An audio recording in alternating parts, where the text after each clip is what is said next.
అయితే కింద వారం నాకు తను సాక్ష్యం చెప్పింది.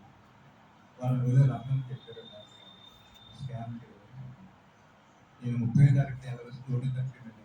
ఆ రోజు మొత్తం అల్ట్రాసౌండ్ స్కాన్ చేశాను. చేసిన తర్వాత దానికని తెలిసి మొత్తం అన్ని నార్మల్గా ఉన్నాయి. మామూలుగా అన్ని తినేసి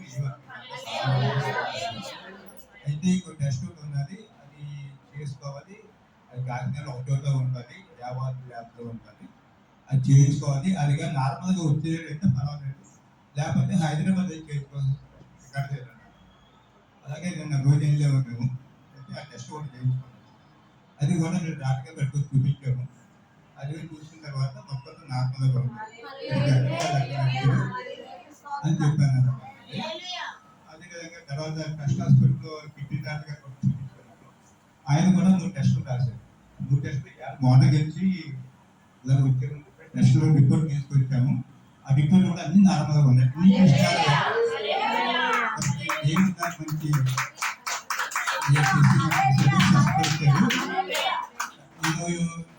బయట చదువుకున్నట్టుగా 30 చేరుతున్న 2-3 వాక్యాల్లో 3 మాటలు ఉన్నాయి. ఆ 3 మాటలు కూడా నాకు దేవుడు నా భర్త చేశాడు. దేవుడు చెప్తున్న ఈ సాక్ష్యం బట్టి దేవుడికి ఇస్తాను.